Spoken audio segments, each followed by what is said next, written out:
Good afternoon, everyone. It is 1:20, and I'll give it maybe a minute more for somebody else to join, but otherwise we need to get ready to get started.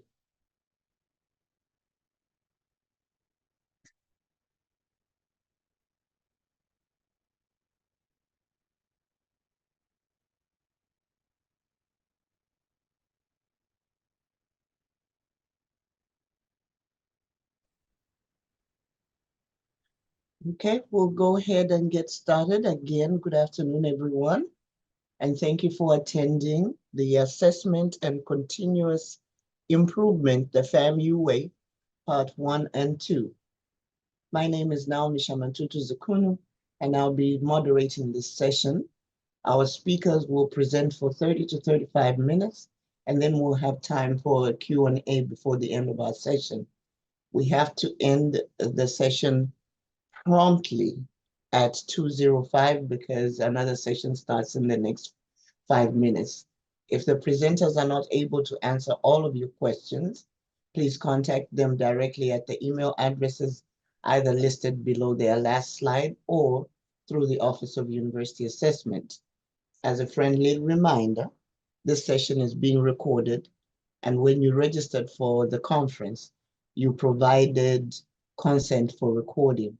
If you would prefer that your likeness not be published, please feel free to turn off your camera. From here on in, I'll turn it over to the presenters for introduction and their presentation. Thank you, Ms. Naomi, and thank you everyone for attending.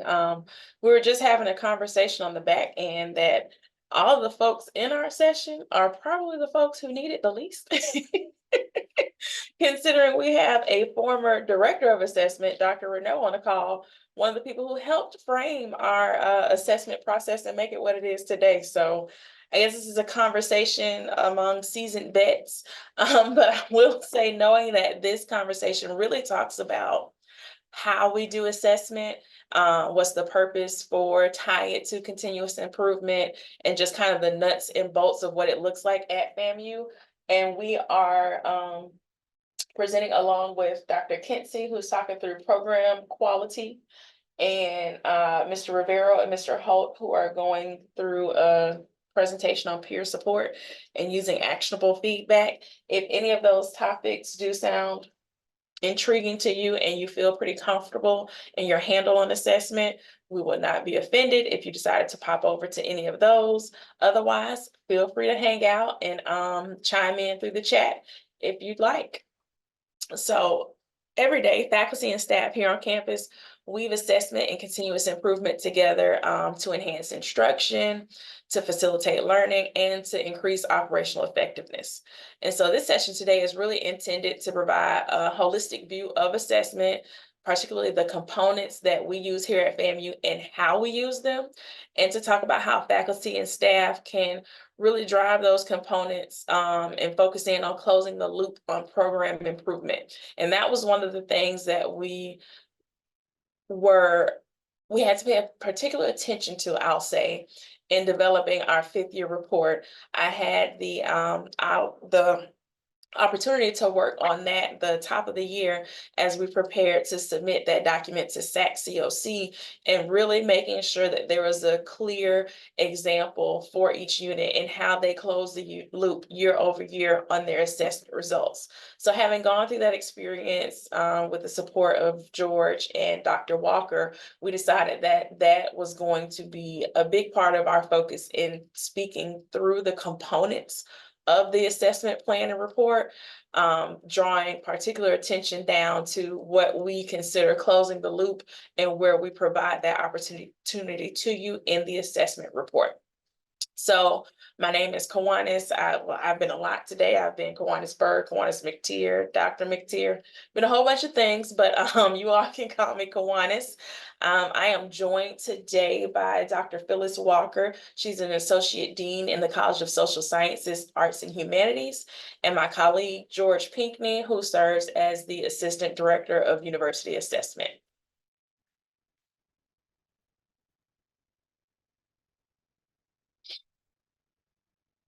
Good afternoon, you all. I hope you all enjoying today's assessment day. Now, for our objectives for today, we're going to focus on how to understand the connection between assessment and continuous improvement and how the assessment process at FAMU facilitates this process. And lastly, we're going to understand the importance of faculty, administration, and staff participating in the continuous improvement process. So assessment and continuous improvement. Assessment is really, in our eyes, the vehicle for continuous improvement. So you know that you want to better serve your students or whoever your stakeholders are each day. But where do we realize, like, what do we do to better serve them? How do we focus on one particular thing? What kind of data do we collect to decide if we're making improvements or not? Assessment is really the process of you identifying those individual pieces and documenting them for moving forward. So in class, as professors, for our faculty members, you all probably focus on evaluation at the individual level, right? How your students are progressing and achieving your desired course level competencies.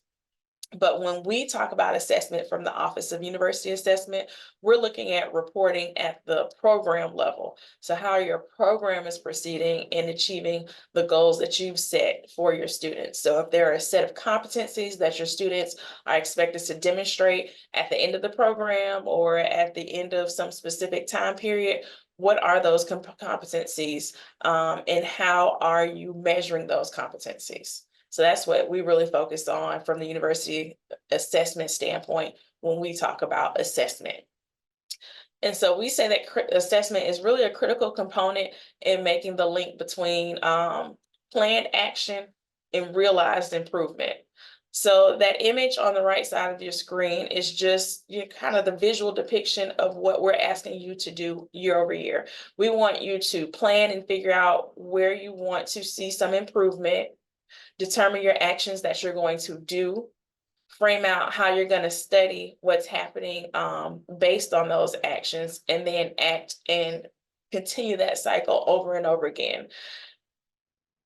We really want to emphasize the reflecting back, looking at your data, talking about what you've seen year to year based on your data and tying those actions that you created at the top of the cycle, the previous cycle, to what you saw in this cycle through the data. Making sure we keep on having that conversation, that year over year conversation of we implemented this change, we saw this in the data, bringing that whole conversation back and focusing in on that at really a department level. And we also want to just reiterate, actually, Dr. Palm made a statement earlier today when he said that you can't improve if you don't assess. Things don't just happen because we're doing something.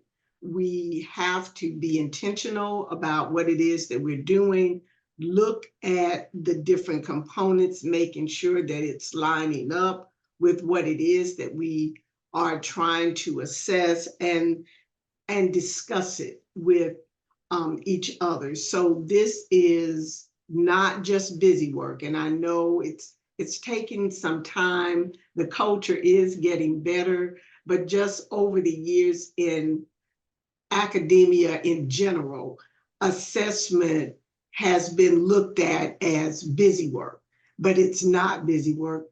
It really is informing what it is that we do day to day. And I know most of us that are on this call now, we get that. But it is something that is important for us to just keep pushing and pushing, even though we may get pushback from those that we're working with. We have to stay the course because we understand how important it is, especially as we work as a family to achieve our strategic goals. Absolutely.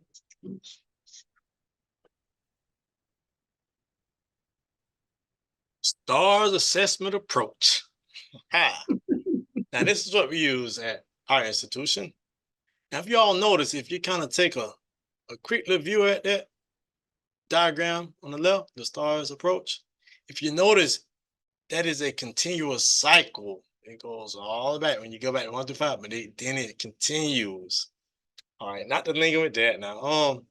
Now the stars assessment process, it's aligned with our assessment report and the plan, and both of them are due September the 15th annually. However, it is so important that you complete the report first, because the report should help inform what you plan to do for the upcoming academic year. Remember, your assessment plans and reports, they follow a standard approach. However, not only the units, for example, if you like a brand new unit, or if you have a brand new unit, then you won't necessarily have a plan to actually follow. So then you would complete your, I'm sorry, you won't have a report to follow. So then you would complete your plan first. Yeah, that's the only kind of way. But it's highly, I cannot stress how important it is. And then if you look at your improvement narratives, which that would be discussed later within the presentation, your improvement narratives should kind of help inform what you plan to do for your upcoming assessment plan. And you complete your improvement narrative within the assessment report. Okay, now moving on from that, you all. And that's a whole long topic right there, but we got time to talk about that. Now, submitted via Nuventive, as you all see. Our reports and plan, they will be due on September 15th, as I previously stated, on September 15th. But we do it via Nuventive, which is an assessment platform that we use. Now, Nuventive, as you all see, we have trainings. First, I'm gonna talk about assessment boot camp. Now, the assessment boot camp, that deals more so with how to complete, what assessment is compared to Nuventive. Now with Nuventive, we're kind of discussing, because I have trainings on that for every second and fourth Friday of every month. But with Nuventive, that just kind of teach you, not really teaching, but that's where you put your assessment report and plan in. But now for those trainings that offered on the second, or on the second and fourth Friday of every month, for the Nuventive trainings, that just kind of teach you how to use the actual system. I'm not teaching you how to do your assessment or nothing.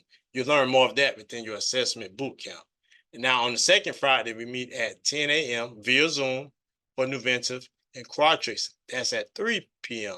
And on the fourth Fridays of every month, I have a Nuventive training at 3 p.m. Then the Quatrix is at 10 a.m. Then also we have an ad hoc group training that is offered, but that's only available upon request. And also you can also email the assessment office for your actual request.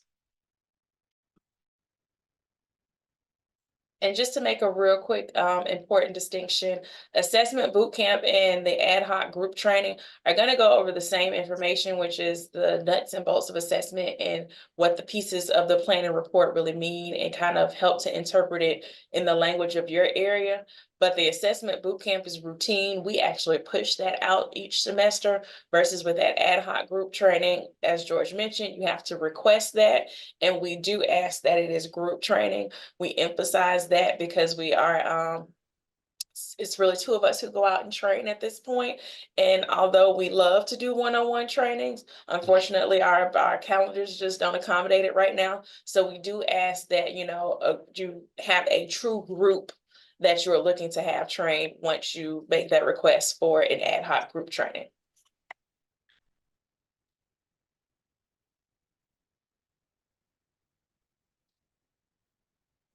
Our quality enhancement rubric, which is an evaluation tool that we use, which should be used to guide your improvements to your reports and plans. As you see, it's an option down there if you want to see how you can access our actual rubric. We have a rubric that's based upon for your, as you see, the report and also the plan. But I can't emphasize enough, don't forget, focus on your report first, because your report should help drive what you plan to do for your upcoming academic year. And also, the rubric is actually, in short, that's basically used just to guide feedback from our office explaining what it contains and the elements of for the assessment report and the plan. Mhm. In short. Yes, and you'll notice we provide, if you've been in the platform, we provide our actual feedback through Nuventive. So you'll receive a score and some qualitative feedback. And all of that is driven by our quality enhancement rubric. We've recently went through a revision, so it's formerly 5 points, now it's 4. And we've kind of just done a little work of cleaning up how we explain what we're looking for in the different areas of the rubric. If you have not seen the rubric yet, or you don't have one saved, we have it linked on this presentation that we'll share with you, but we also encourage you to go over to the OUA website, famu.edu/OUA. Under assessment, there's an assessment resources tab, and we've got the AAC and U value rubrics on there, but we also have our actual quality enhancement rubric that you can print out or save and distribute across your area. And as you all are putting together your plans and reports, you can see rubric on one screen, plan report on the other screen, and just go through and make sure everything that you're putting in the system is actually in alignment with what we're looking for when we talk about a quality assessment plan and report. And so, as we mentioned, our assessment process is broken down into 2 major sections: your assessment report and your assessment plan. Both of those are in alignment with that STARS assessment process. So your assessment report, which, as George mentioned, unless you're a completely new program or you all are new to assessing your program or your area, you're going to start with your assessment report each year. That assessment report is going to include a results summary, an analysis of the results, improvement narrative, attachments, and reflection. And so just a real quick kind of overview of those pieces. When we talk about results summary, we're just asking you about the numbers. Tell us what the results are that you saw, but we're not really looking for interpretation. The interpretation comes in with the analysis of results. Your improvement narrative then gets into, like, at the measure by measure level, looking at these results that we have, considering the analysis where we talked about comparison to the prior year and interpreted the numbers. What's our action plan for moving forward on this measure? The attachments that would be where you provide evidence of the results you say you reported. So if you indicate to us that you saw 100% of your students reach the criteria that you set, we need you to provide some kind of evidence of that, and you'll do that through the attachments in the assessment report. And finally, there's an overall reflection, which kind of just ties together the whole assessment process, but it does it at kind of an aerial view. So not measure by measure, but overall for the program, what did you see? And that assessment report really aligns with steps 3 through 5 in that STARS assessment process framework.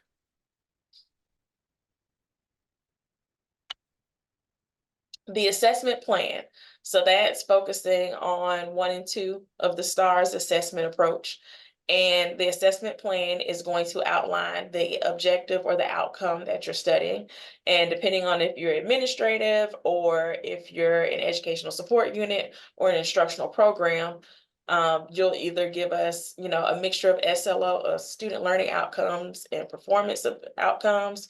You might give us just student learning outcomes because you have that alternative if you're an instructional program. It really just depends on who your stakeholders are, who you're serving, and what function you fulfill on campus. Strategic linkages, which would just be your connections to the university strategic plan and some other relevant strategic plans and standards that we'll identify later. Your assessment measure, or what's the tool that you're using to collect data. Your criterion, which is your benchmark, the targeted performance level that you're looking for, and your assessed population. And then at the assessment plan, you can give us attachments if you feel like you want to give us an idea of the data you intend to collect. It can also help clarify if you have some murky wordings in your assessment measure or your objective. We can look at that attachment to say, okay, so you intend to collect this type of data. Maybe we should revise this assessment measure to read like this. Or maybe your objective really needs to be like this because that seems to be what's reflected in the data that you intend to collect. And we want to continue to reiterate the fact that this whole process is cyclical and it is not a one-man show. It involves everyone or at least several people in your unit, whether it's the institutional or instructional program or one of the ADESUs. We want to make sure that you, even though you may have someone who is taking on the responsibility of coordinating this process and making sure that it gets done in those units, it's important that that person is not doing all of the work and is the only one providing the information that would be going into these reports and plans, that it is a collaborative process, and if it's going to work properly and be effective, then in terms of ongoing improvement, it has to involve the people that is actually doing the work in the unit, making these things happen. And if you were in the presentation from our audit office with Ms. Melton, she gave some actual strategies for sustained transformative, sustained transformation, or I'm going to say transformative improvement. And two of the things that she really focused on were resource stewardship and collaboration. And that really goes hand in hand, and it is another angle of why it's so important to bring everyone to the table and to discussing your assessment plan and report, because you need to have that full scope of the resources that are available. And you only get that when you collaborate and really bring in those different sources of knowledge in your area. So thank you for that, Dr. Walker.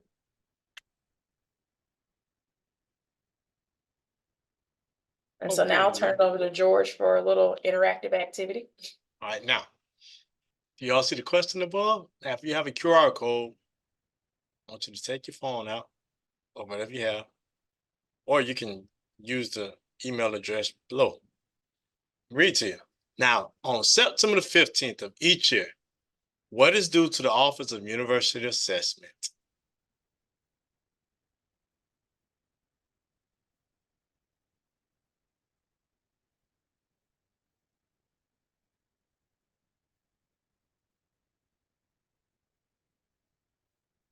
So we see everybody who's chiming in, it looks like they are 100%. Yeah, okay. Okay. We either have, like I said, either this is a group of people who really already know assessment or you're quick learners. So either way, it's fine with us. Okay. Okay, the next. This might be a little tricky for you all. I want to see if you all were paying attention. Assessment is a critical component in creating documented evidence linking blank with blank. Reports, plans, and action, realize improvement, DESUs, IPs. What do you all think? Let's see.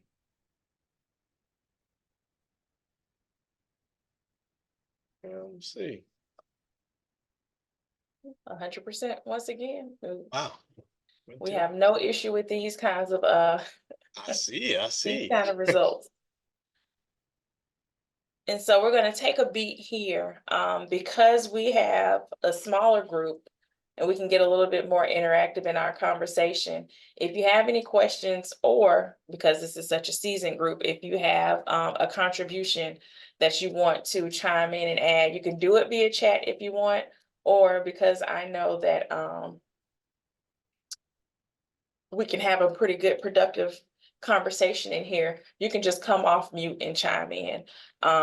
Any questions? This is a safe space for questions. Any comments or clarification, you can add those too.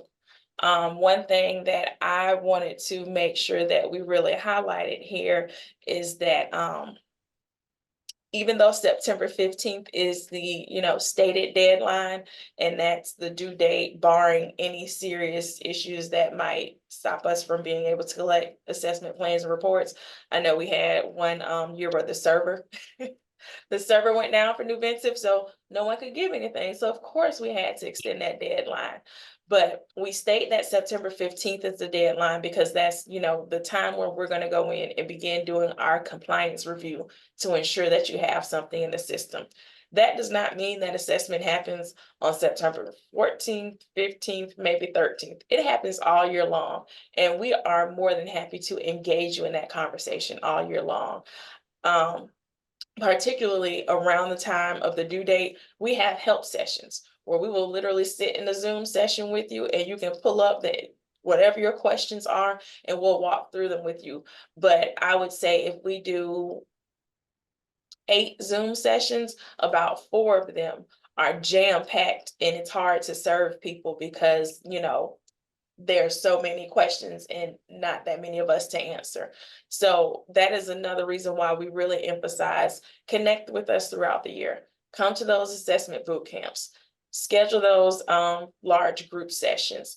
Any opportunity where you can bring to us and it's not kind of the hot season or the on season in assessment, I think that's going to serve you well because you'll kind of get our undivided attention. And Dr. Walker and George, if you all want to chime in, and you can before we move on.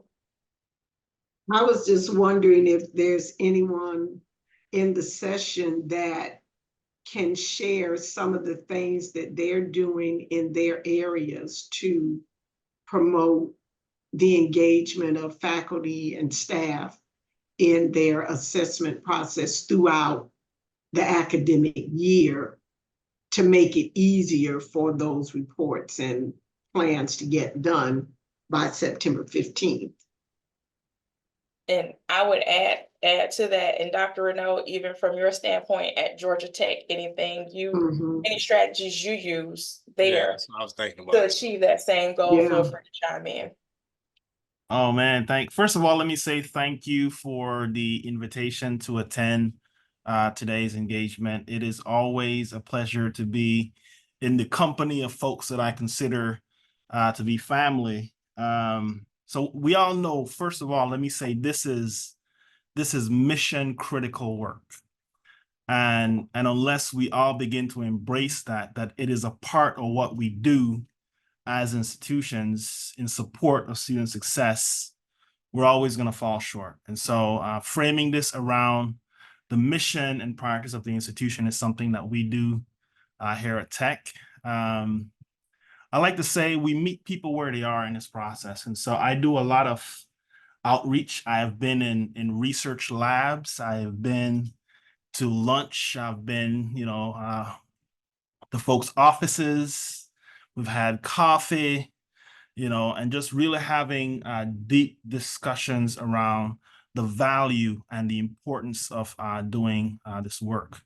But at its core, it's really mission critical work. And I believe that while faculty are very busy with a lot of other things, helping them to understand that number one, is mission critical, and number two, it's not an individual sport, it's a team sport. And as much as you can get other folks to collaborate with you in leveraging this process to gain deep insights around student learning and using that intelligence for seeking improvement, it makes it a whole lot more manageable.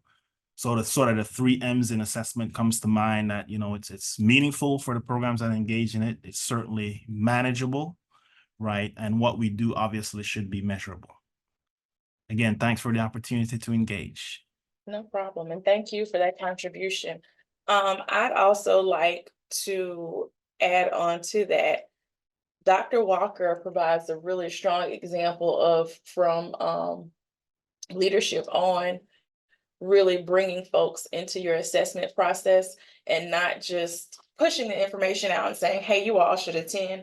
She comes in and joins in right along with her units for help sessions and anytime that we offer any kind of assistance. So it's modeling, right? It's not just saying do this, it's actually showing up and doing these things, and even getting into the weeds with some of her people when she knows that they need that extra attention. And that's been a valuable strategy for us from this office, is that willingness to kind of come along. And if you need us to get in the weeds with you, we will. But seeing that from a leader in a college, I think has been really impactful, because I cannot say that there has been a time since I've been here in working in assessment that we have not had full compliance from social sciences, arts, and humanities. And I think it's just that investment, that level of investment. Anything from the other end, the people who we serve, just things that you have either seen that have helped with that investment in assessment, or supports that you would like to see. Because I think that's an important conversation to have that we don't often get to engage you all in from our office.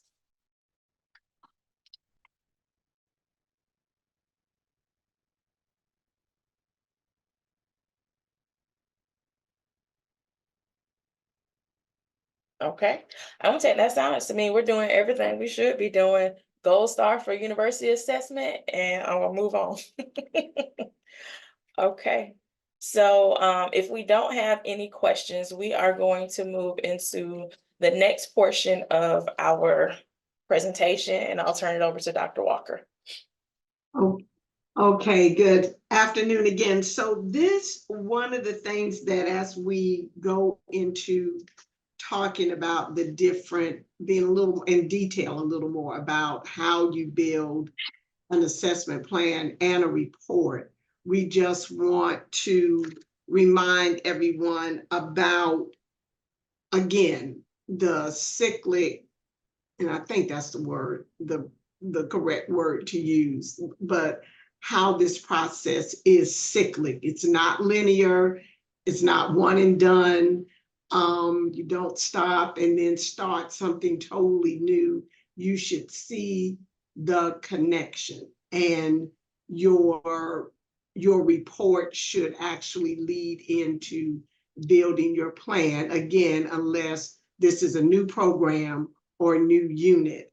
And one of the things that we have implemented in CSA, College of Social Sciences, Arts, and Humanities, is for our department chairs to actually include on their agenda item, an assessment item, so that they can make sure that faculty and staff are talking about the results of assessment and using those to go into the plan. And they're not just talking about it at the beginning of, well, right before we're getting ready to submit the plan and the report on September 15th, but this is an ongoing process. People like Dr. Burney in the psychology department has been very helpful with this. I know our social work department, they have really taken this idea and run with it. And here again, with the Office of University Assessment, we could not have done this without them. If there happens to be anyone on this call that is not familiar with working with them, just know that they are not scary. They take the scary out of assessment. They make the process very easy. They hold your hand if they need to, and it does help everyone get a better understanding of what it is that we're doing and why we're doing it, getting an understanding that this is not a gotcha type situation. Sometimes people are afraid of assessment because they think that it's trying to show them up. And if they're not doing everything perfectly, that's a bad thing. No, in some ways, that can be a good thing because now you see what your issues are. So if we're going to get better, we've got to actually embrace those things that need a little more support. So here again, as we go into our discussion in a little more detail about building an assessment plan and report, remember, documenting the evidence, all of this is not busy work. It's work that really is necessary if we are going to continue to improve and meet those strategic goals. So I think George is going to now give us some more specifics about the results summary of our assessment report. And George, really quickly, I wanted to jump in. Dr. Walker, something you said harkens back to Dr. Renault's conversation of how he supports folks at Georgia Tech. And it's that fact that the office tries to remain approachable and open that I think really helps us make connections across campus. As Dr. Renault mentioned, he's in research labs, he's on lunches, he's, going to offices and having coffee with folks. We try to connect with you wherever you are, so we can make sure that you know that the Office of University Assessment is here for support. That is our primary function.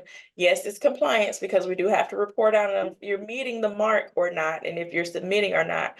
But we don't do that as a gotcha. We do that because it's a part of making sure that our great institution remains accredited, right? We've got to do this work, but we approach it in a way of support. We try everything we can to help you complete before we have to go back and say, okay, they did not do this. So please remember, we are partners with you in the process of assessment. Great point, great point. Okay, we'll discuss the summary, the report summary. Now, this is very important, you all. As you all see, this is the overall statement of the findings that are presented. So an overall statement of findings, this needs to provide a clearly those findings need to provide clearly addressed criterion measures, and it needs to be related to the outcome. The number of students assessed, as you all see, that's very important. For example, like your sample size. The number of students who met the benchmark for success. Then we have your different modalities. For example, you have your criterion. You have your face-to-face, you have your distance. You can be like a distance learner, or some even do hybrid. They do both, face-to-face and online. So that would be more hybrid. Now, some programs, they may have multiple locations. So a separate result summary needs to be provided for each location if that's the case. And if no data was collected, sometimes you don't have any data that's collected. An explanation needs to be provided to justify why that data is not available. So it's okay not to meet it. That's okay. Sometimes that happens. Now, as you see, we have an example over to the right where it says well, based upon our rubric for 4, and I'm not going to read it verbatim, but that's how you earn a 4 based upon that. If y'all want to add to that before we go to the next slide, colleagues. Sure. And we've given you the portion of the rubric just so in the 4 section intentionally because we want everyone to shoot for 4s, but also just so we really draw your eyes to the pieces that we're asking for you to provide to ensure you have meaningful assessment that you can actually move forward on. So like George mentioned, we want you to give an overall statement of findings. You'll notice that the results summary really just focuses on the numbers, right? How many you assessed, who was successful, where were they being assessed? Was it a face-to-face class or a distance learning class? That's really the focus of the results summary, is just telling us what the numbers were. We wanted to delineate kind of a place where the results summary stopped and where the interpretation started, and we broke those into 2 separate sections for a purpose, because we were finding that some people either did both great or they only did one or the other. So you'll notice that results summary is just the numbers. As we go further into the assessment report, you'll see where we get into interpretation. And can I also mention here that in this results summary, you want to make sure you indicate whether or not you met your outcome, because that would have been in your plan. What you wanted, the number of students that you wanted to be successful in whatever the modality was. So it's also important that we make sure in that summary section that we state whether the outcome your expected outcome, student learning outcome, or programmatic outcome was met or not met. We have 5 more minutes in this session. Okay. And before George moves to his example for the results summary, I do want to give a bit more context on that last part of what he stated about if no data was collected, an explanation needs to be provided. We really had, we saw this a lot during the pandemic, right? We switched to online learning. And some of the classes, of course, hadn't been tailored to fit the remote learning framework. And so we asked that people really gave an explanation of why they didn't collect data, right? Because we need to have that available for our accreditors, but also because it helped us, or it helped our unit start to plan for, well, what do we do if we have another crisis? What if there's some other big shift that we don't see coming, but we've got to be kind of flexible to meet. And that's not just the pandemic. It's been some of the oddest stories. Maybe someone, if it's siloed and one person collects that data and that person goes to a new institution or unfortunately passes away, because they've had that happen before. Now the data isn't available because it's on that person's password protected computer because it's not in the cloud. And now you have no data to report for your assessment process. And then you have to move forward with planning for what can we do to avoid this in the future. So we do ask that you, if you don't have data available, you give us an explanation as to why. And as you move forward with your assessment reporting, you begin to think of how can we kind of crisis proof as much as you can our assessment process. Okay, I'm gonna do a quick run through of these two examples. We have an IPN example and a DESU. Now, if you look on your left for the IPs, for example, of the 25 students assessed, as you see, we had 25 students, 19 scored 13 points or higher. However, I'm gonna back up. You just don't say 19. If you notice, we put the percentage in there. So that's very important too. Kind of don't just say 19. In parentheses, like we did, we know 19 over 25, that come out to 76%. It scored 13 points or higher on section 3 of the junior evaluation rubric, which just reached our criterion of 75%. So we did reach it because we made it. As you notice, the criterion was 75%. So an example like this, your assessment measure was actually met. But then we finish out, all students receive instruction face-to-face. So the modality was face-to-face. All right, let me have an DESU example, for example. Of the 165 programs assessed, 117 were rated at least a 3 on the quality enhancement rubric. That's back to when, remember we used the rubric, we talked about that. See, the rubric you can use your particular assessment measure. You can use the rubric to kind of help inform about your assessment measure. As you see, that's a prime example right there. So any questions about that, you all? Any questions? Does anyone see something missing from that one? Can you put it in the chat or just unmute yourself? What may be missing from the DESU example in their summary? Well, I'll tell you. I would say if they don't chime in, I will. Okay, you chime in. I was gonna add that they didn't even specify, it didn't specify what the not what the criterion was, but it was lacking a little bit of detail, particularly when you had it juxtaposed against that IP example. The IP example actually called back to what their criterion was. They talked about the actual assessment measure that you were pulling from. So you got a bit of context actually in the results summary that's lacking on the DESU side. And I like to,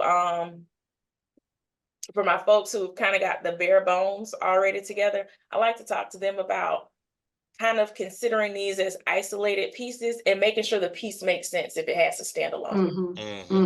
Great point. And it's 2:05, so we better wrap it up and take this conversation into the next session at 2:10. Okay, Oh, I see a couple of pieces, the criterion, yes, Yeah. Dr. Baum, that could have been added. 3 out of what number? Mhm. Exactly how many points were on that rubric they were being rated Mhm, on. So mhm. all great contributions. And Yes. we'll see our folks who are returning back in 5 minutes. perfect. Hey. Are we staying on this same It's a different link. different link? We're going to a different link. Okay. Yes, ma'am.